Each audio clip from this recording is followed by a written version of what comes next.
except my agent Barry. Damn it, Barry, they'll kill her. You're my best friend, and I'm worried that you're not right in the head. The ransom is a manuscript I supposedly wrote that's coming true before my eyes. It happened just the way it was on that page. So dark. I have found only a few scattered pages. I want the entire manuscript. The deadline is in 2 days. I found Mr. Wake's pages. Good girl. How the hell did she get her hands on the manuscript anyway? I don't know. She's resourceful. I told you were too hard on her. Listen, I found out all sorts of interesting stuff while I was digging around. Yeah. Mr. Wake, it's Sheriff Breaker. We have an FBI agent here, Agent Nightingale. FBI? He's anxious to see you. You'd better come to the station. Okay, I'll be right over, Sheriff. Let's make this quick, huh? Help you folks? Name's Randolph. I'm the manager. We're looking for Rose. Works as a waitress down at the diner. Rose, sure. Nice girl. Who wants to know? I'm Alan Wake. The writer, huh? I heard on the radio you were visiting. Well, I'll show you her trailer. That Rose, she's a nice girl. Always pays her rent on time. As I was saying, Al, I found all sorts of weird stuff. The trailer park where Rose lives is a cozy place that recently had a bit of a shock when a sailing boat picked up by a tornado crashed in the middle of 2 trailers. This is a location that for a long time looked like it was not going to make it in the final Well, game. you ain't wrong, But I'm glad it mister. did, because Indians I think thought the it's lake one of was a those places doorway to that the helps underworld. define the character I'm and a guy out style here of and the type game myself. I in a don't visual hold with that way. sort of thing. Yeah, okay. When we went out photo shooting along the Pacific Northwest area, we came across many trailer parks, and we have plenty of material for them. So I think that really shows in the authenticity of this location. Zane was heavily into diving, so much so that the place came to be called Diver's Isle. But the volcano under the lake erupted in 1970, and Zane went down with the island. Yeah, how about that? It was there in the morning, as if it had fallen from the sky. But it would take a tornado to lift something like that. We're damn lucky it didn't crush any of the trailers.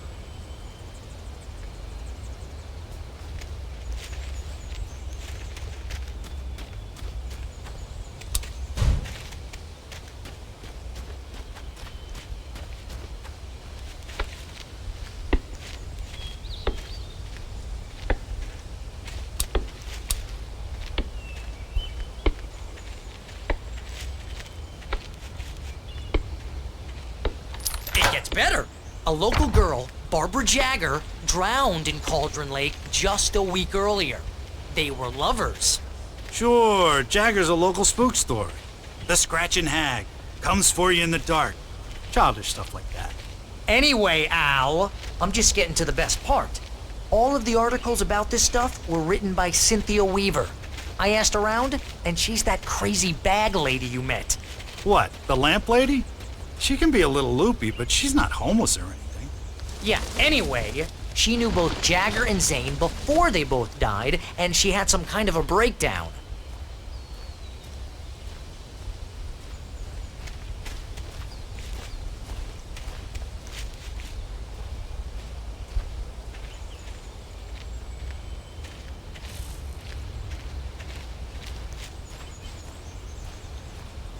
Well, mister, this here's Rose's trailer. You mind me asking what you want with her? We're just here to talk to her, pal.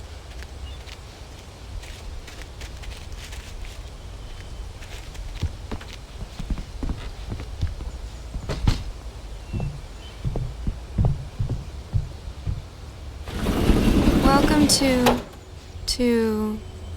Oh dear, Mr. Wake. I'm so glad you're here. Rose, you have my manuscript? Oh. Oh, yes. Yes. Please, come in. Hey, this is really good.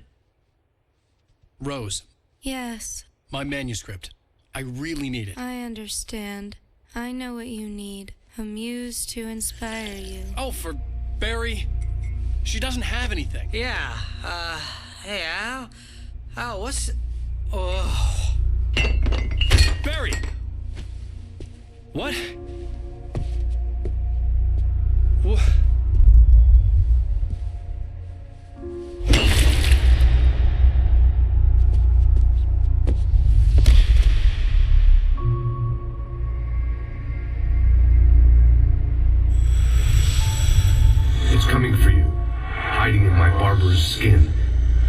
too weak to stop it. You must turn the lights on.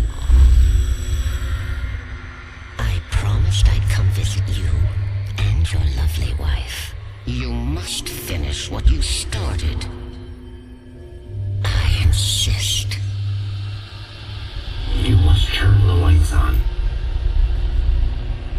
Turn the light on. Back to work, boy.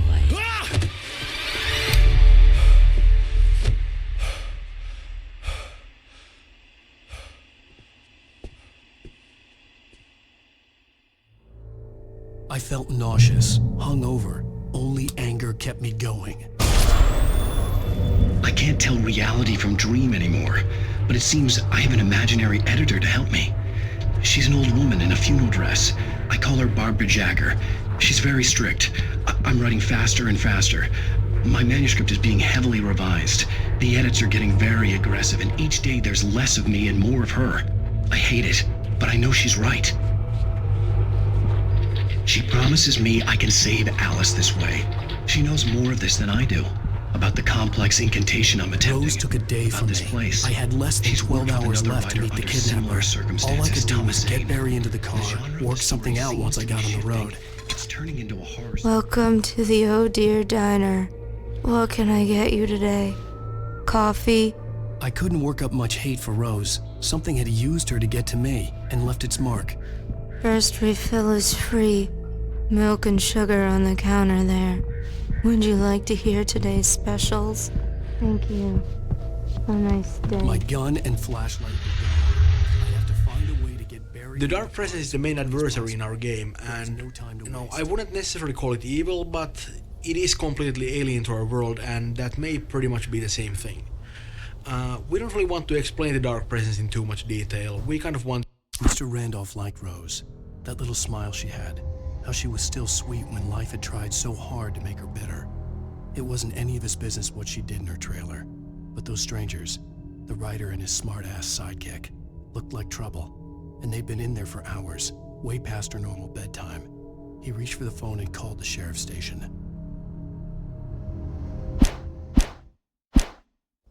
to remain a mystery, but let me say this much. It's definitely not human. It doesn't think the way we do. A good example of this would be when Wake actually escapes from the cabin. And he actually just sits there and writes the whole thing into the story, and the Dark Presence is right there, and it just doesn't understand what's going on. It doesn't work on that level of logic. On the other hand, it can be very devious. For example, it has no problems whatsoever using Alice and Rose against Wake in a very, very sort of, contrived manner, and it works very well too. We talked quite a bit about the Dark Presence being weak in the beginning of the game, and that's true as far as it goes, but it only refers to the foothold it has in our world. Now, it is strong. It is very, very strong and very, very big in its own world.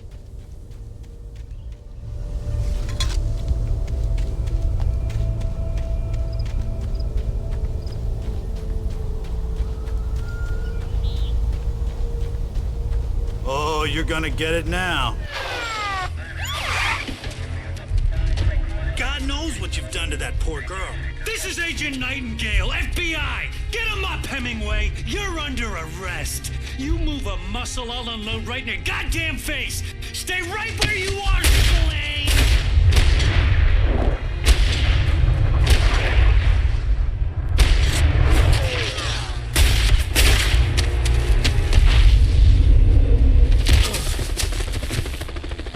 What are? I'm standing right here, you goddamn maniac!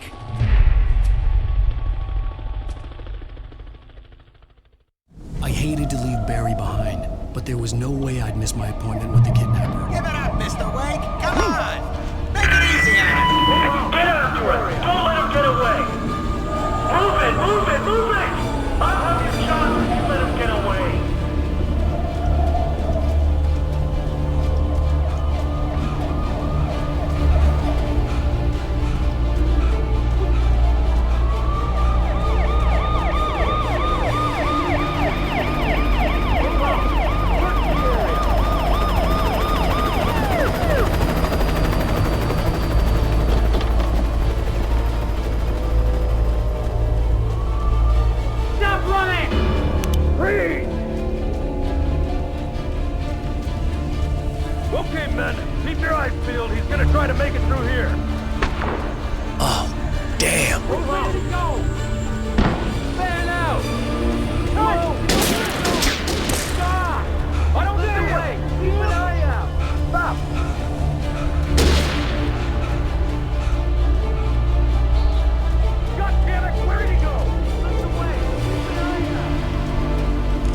For decades, the darkness that wore Barbara Jagger's skin slept fitfully in the dark place that was its home and prison.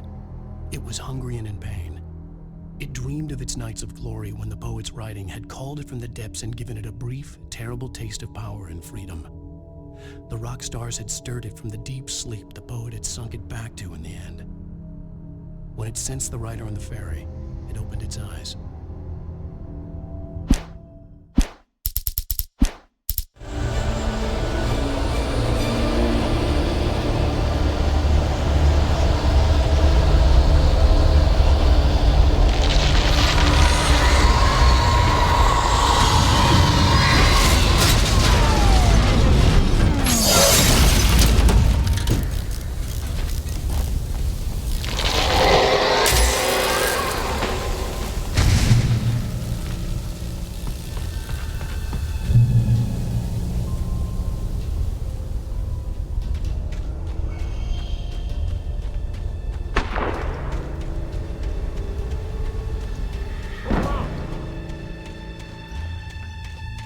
Search the area!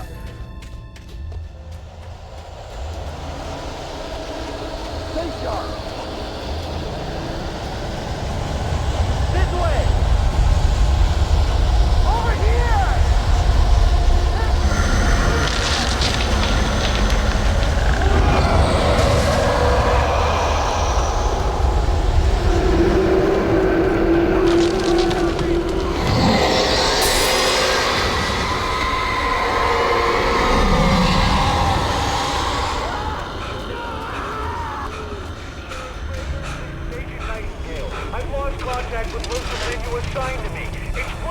This horror was everywhere I went, circling me. The cops didn't stand a chance. They were after a writer, not a monster.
This is James. Mulligan, Thornton, come in. Over. Thornton here. Jake, we got both Wheeler and Rose in custody. They didn't put up a fight or anything. But it was... I could see the lights of the radio station in the distance. Sit down and give me that. James, Mulligan here. Over. Go ahead, Mulligan. Over. We got Wheeler and Rose here. Wheeler's drunk or hopped up on something. Speaking of which, that Fed had a pretty distinct whiff of Rose's shot. I imagined that the broadcast tower in the distance was part of the local radio station. Maine seemed like a decent guy. Perhaps he could give me directions to the coal mine.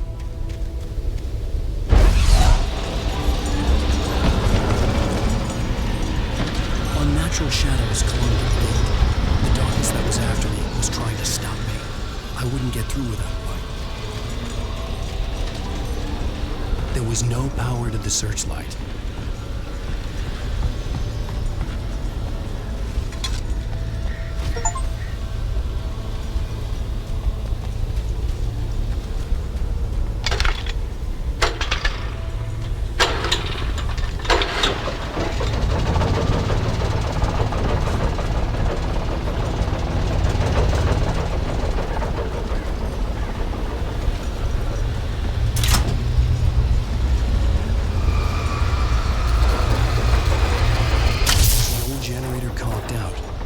to see if I could fix it and try again.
Here we see one of the most useful tools that the gameplay designers have.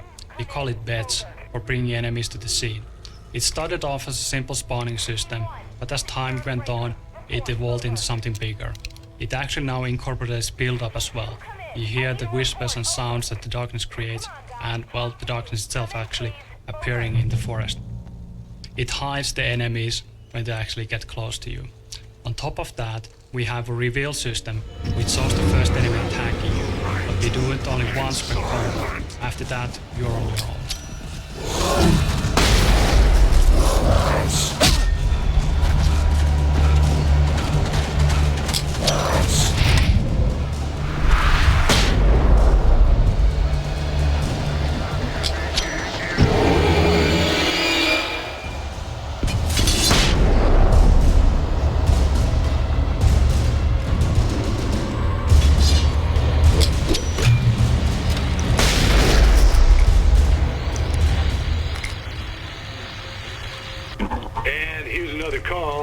You're on KBF-FM with Pat Maine.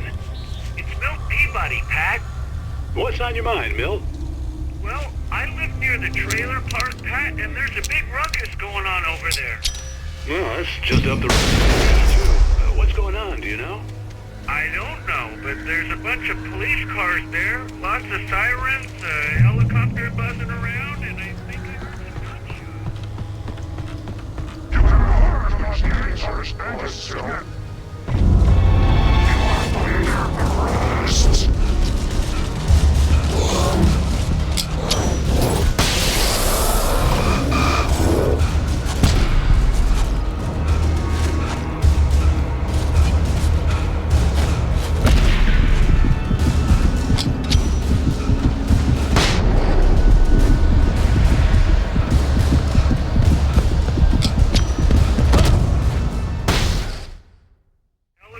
Buzzing around, and I think I heard some gunshots. Gunshots? Touched by the dark presence, Rose was lost in a dreamland where everything was drawn in black and gray crayons. The old lady had promised her that all her wishes would come true. She would be Alan Wake's muse. She was smiling so hard it hurt her face. She crushed a bottle full of sleeping pills into the coffee. Deep down inside, she was screaming in terror.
there.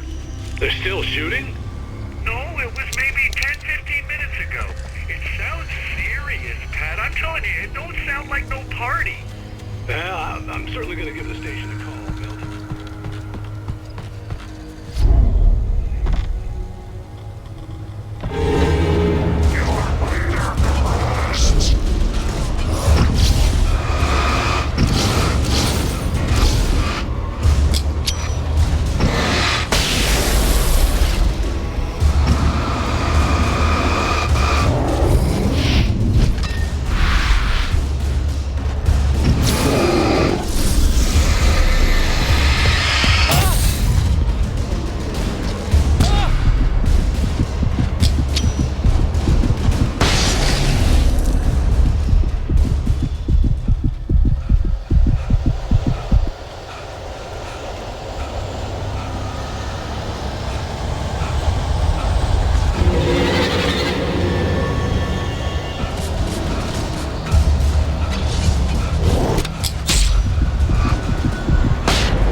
We don't see a lot of Pat Maine in the game, but actually he has a considerable presence.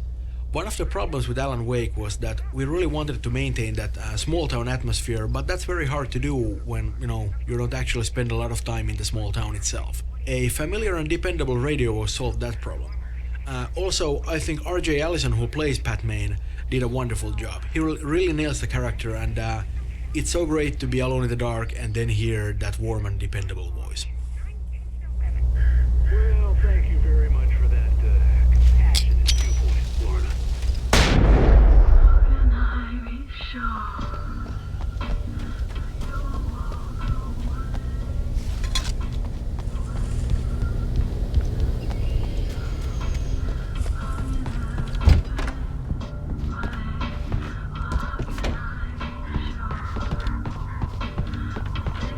Oh, here's a little surprise. The famous writer Alan Wake just walked in. Folks, I'm going to see if I can talk him into an interview. Come on in, Mr. Wake. Oh, I'm so glad you could find the time to do this, Mr. Wake. Nowhere to run now, Dan Brown. You back away from me. Don't hurt it. Whoa. Everyone calm down. Put the gun down. We're all friends here, right? Cool your jets, Nightingale. We got him. Judas Priest! What the hell's the matter with you? There's a civilian in there.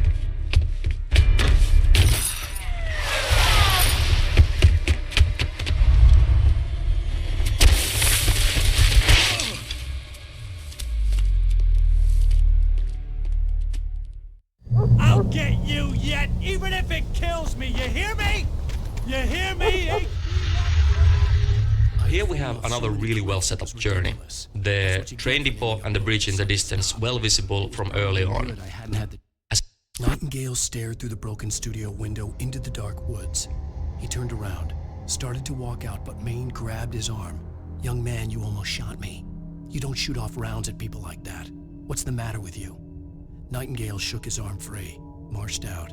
His cheeks burned with rage and humiliation. Interesting side note, this whole area was originally just a minor branch. Not even a branch. Alan Wake just basically had to get a car from the forest and continue towards the mining museum. With months of iteration and looking at the possibilities given by the environment, we found out that this area could have lots of poltergeist evidence, could have hidden routes and so forth. The bridge and the train depot all appearing far later in their development.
Hello? The most stubborn man I've ever met. Alice? Alice? Alan. Alan. I'm so afraid. Keeps me in the dark. Please help me. I look at you, Alan, and it's not you. It's something else. Looking out from behind your eyes. Alice, I'm here. I'm so alone here. It's all gonna go to hell. You need to be careful. Cooperate. The connection had been terrible, but that wasn't the only thing that hadn't been right with the call. She sounded wrong somehow, but she had called me.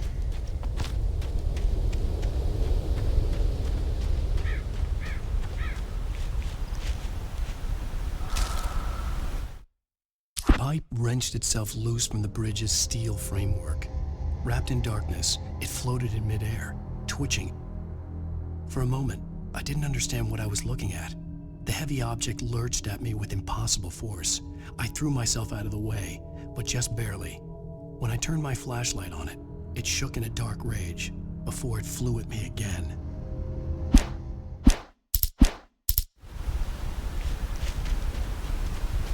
I could see a railway bridge up ahead and a warehouse of some sort on the opposite shore. Everybody knows the movie Poltergeist, but I wouldn't say that it was the origin for this idea. This game is about possession. It's about the dark presence taking over everything in the world. It started off with humans, and, well, in the design, the inanimate objects were the next logical step. One of the hardest things to do was to convey intent. The objects don't have any body language on the tape. What we ended up with the current feature was that the lead writer actually encountered a problematic physical object. It flickered around the terrain erratically, and you really couldn't tell what was going to happen next. And that ended up being a real feature. And here you can see the result.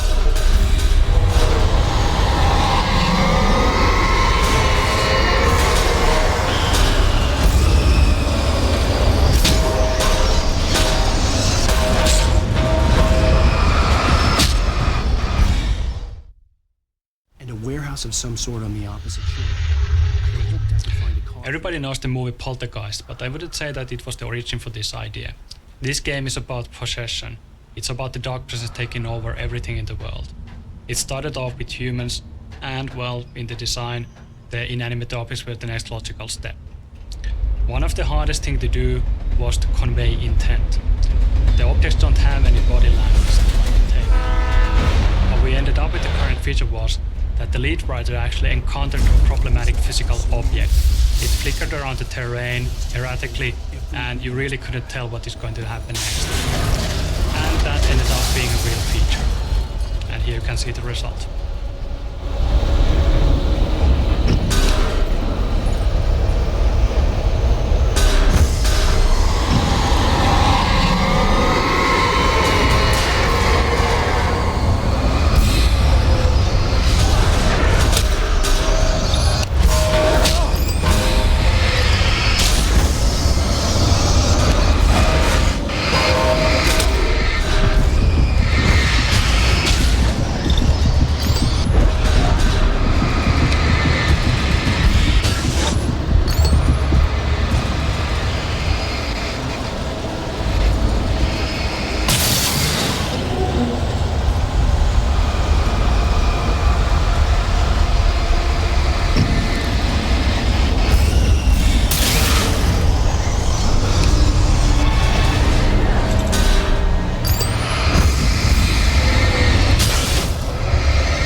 Slammed the door shut right in his smug face.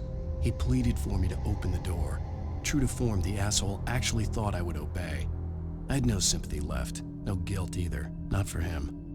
I took a moment to savor the scream. I bet I had a smile on my face. It was all that I had time for. The dark presence was inside the lodge with me.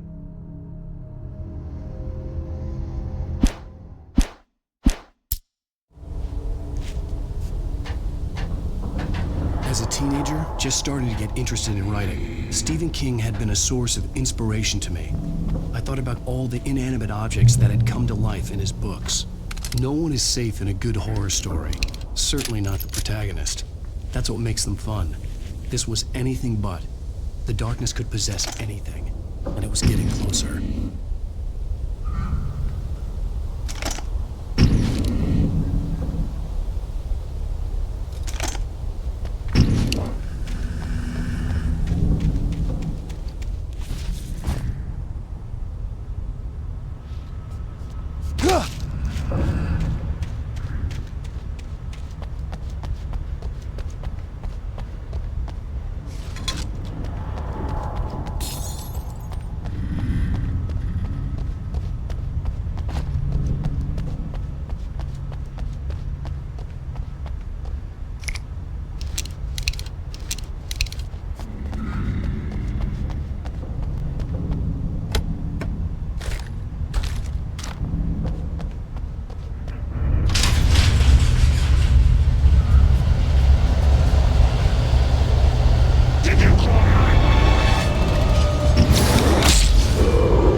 The dark presence can take over almost anything. That includes machinery like vehicles. In the next scene you will see the bulldozer attacking you, and it might be familiar to you from demos that have been shown in different shows before. I would like to say that plenty of thought and research went into this, but the fact is that it was basically just a lucky...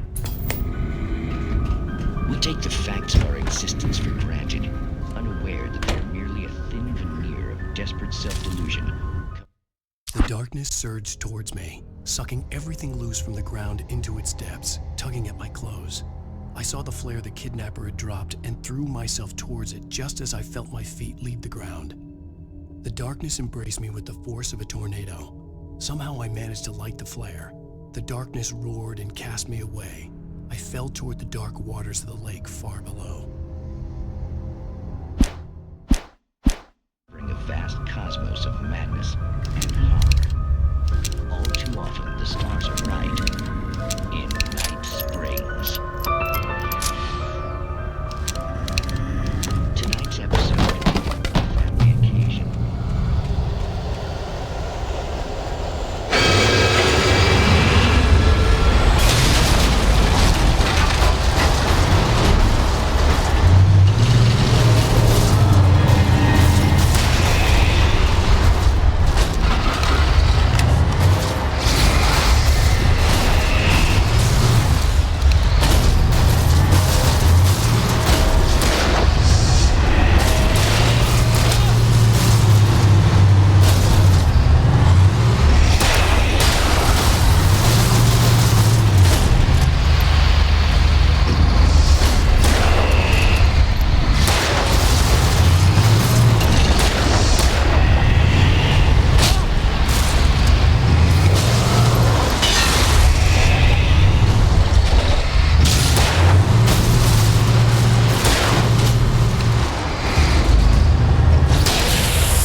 never been this glad to see the sunrise.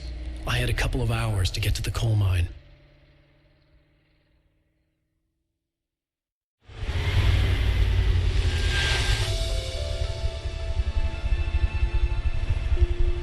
The coal mine wasn't far now.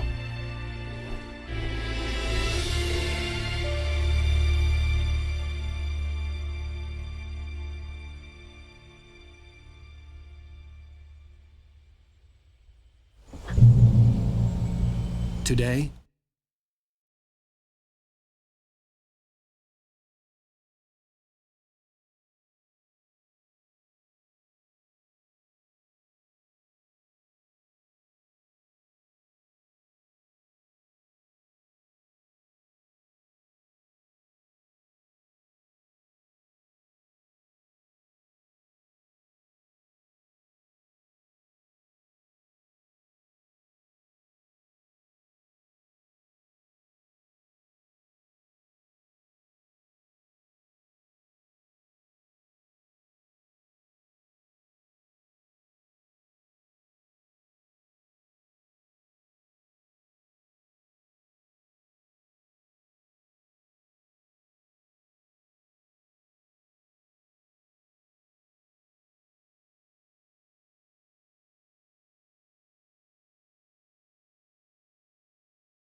I would meet the kidnapper, and he would give me Alice. I wouldn't give him any other choice.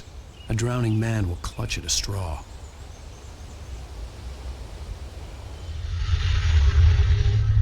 This daytime driving sequence is great to have in the final game, especially considering that it was a source of debate earlier on. It's fairly hard to actually see this kind of sequences, are they actually working or not, before we have the final environment, the mood, the sounds, and so forth. Of course, now it is great to have in the final game. It provides a very nice change of pace in the middle of episode 3, and it provides a great showcase for our technology, our views, and also it's great to see the environment that you usually see in the night, covered in shadows and in fog, in its full glory.